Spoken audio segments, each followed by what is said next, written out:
Bismillah ar-Rahman ar-Rahim. Alhamdulillah wassalatu wassalam Rasulillah sallallahu alayhi wasallam. When does waswasa become OCD? And what is the correlation between waswasa and OCD? Now, I made previous videos about this, and I did say that, well, according to my research studies, they're very, very related, if not the same. What is waswasa? It's just whispers and intrusive thoughts that come from shaitan. What is OCD? What's an obsessive compulsive disorder? An obsession about a specific thing. It can be tahara, it can be cleanliness in terms of food, it can be salah and prayer, and other issues can extend to just a thought or a behavioral pattern, a memory. Now, when we look at the common denominators, they're both obsessive, they are both causing a lot of stress and anxiety, and they're both really, really hard to shake off.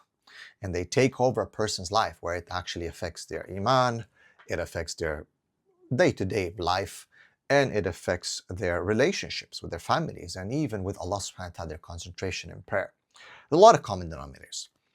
And you can go back to my video on how shaitan wants you to have OCD, how shaitan is the author of OCD. Waswasa is, of course, in the Sharia point of view, the whispers of shaitan, الَّذِي يُوَسْوِسُ فِي صُدُورِ النَّاسِ. Interesting enough, it talks about فِي صُدُورِ النَّاسِ. It didn't say in the minds, it didn't say in the heart specific, but the sadr. And that is the location of anxiety. If you want to look at generalized anxiety, it will be you feel palpitation, you feel this coldness, sometimes heat, increased heart rate, fear in a sense, because anxiety is very closely related to fear. And it happens in the sadr, in the chest, and then it affects the rest of your body. Now, if we were to, let's pull the two apart. A lot of people might say, no, it's not really the same because in our fiqh this and that. And well, people have, that's one of the mistakes, that they have separated the deen from real life. A lot of them say, well, this is the deen and the fiqh, and let the psychologists and everyone just do their thing, and okay, you go to a psychiatrist and get some medicine. We're talking here about fiqh, and if you don't do this properly and 1, 2, 3, 4, you're gonna be in haram.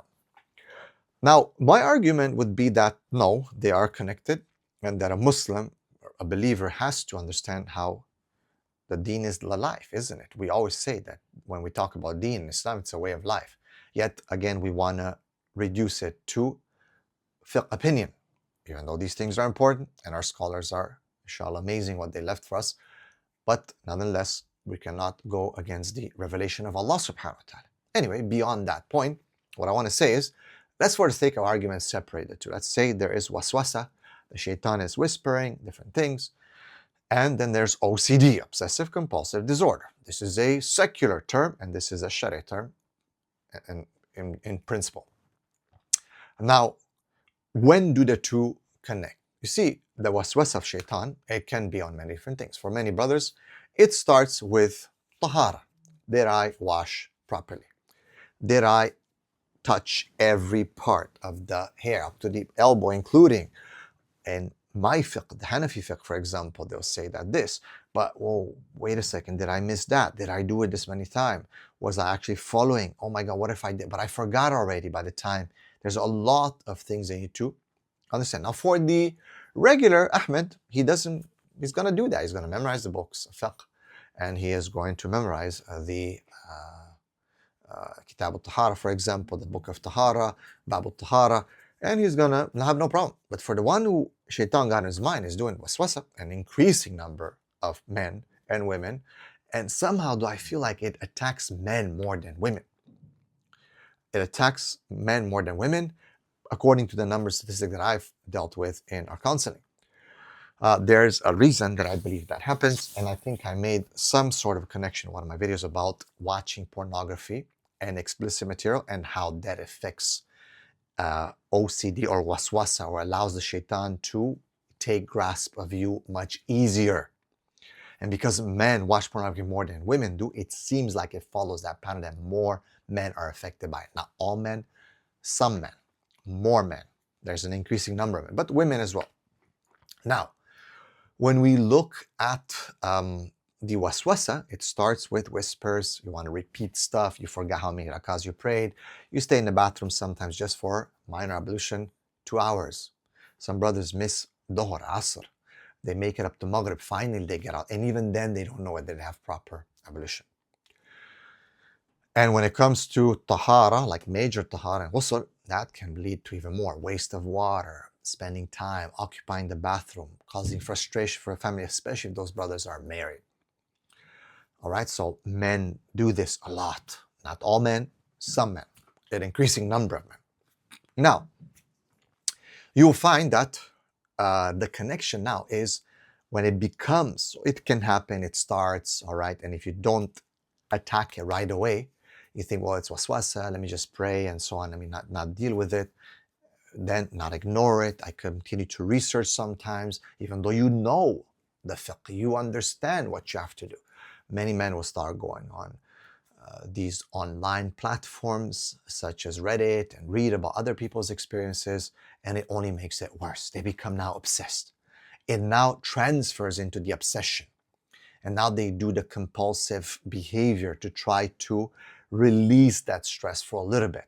Either reading something, calling someone, that they give them the release, whatever information they want, just to let it go for a little bit, half an hour, 20 minutes, whatever, and then they go back to it.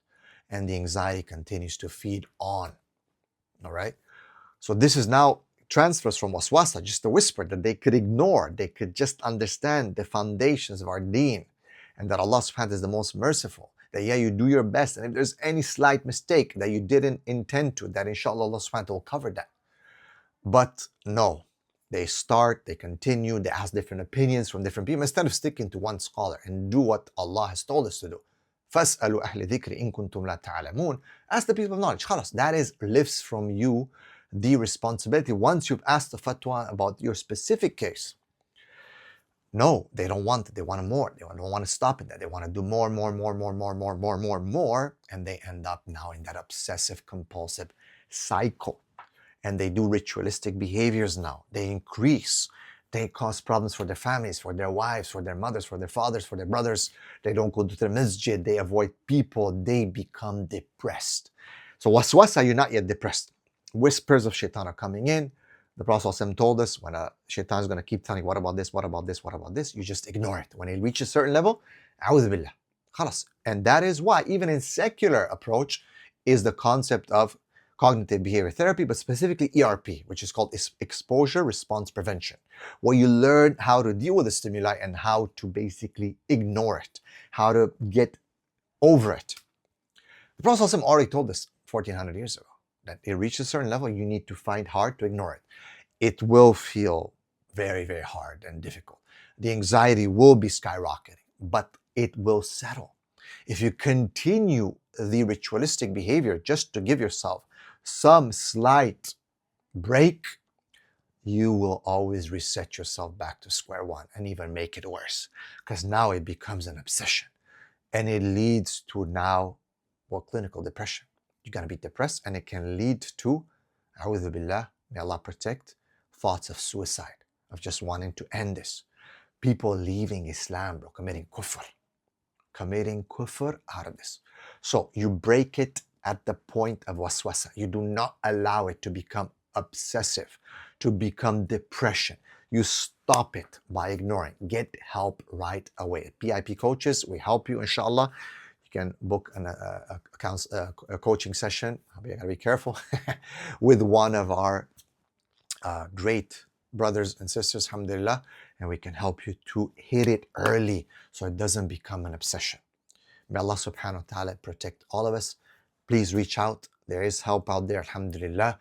Do not let it go. Do not think that you can just handle it just by yourself, especially if it snowballs and you notice it. It's increasing more and more and more with the weeks and the days, and you're becoming more and more sad and alone and separating yourself from people, not going to the masjid, not able to pray properly, not able to have focus.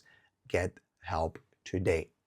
Barakallah feekum. Let me know what you think in the comments, and inshallah check out the links in the bio and book a session with us. Assalamu alaikum wa rahmatullahi wa barakatuh.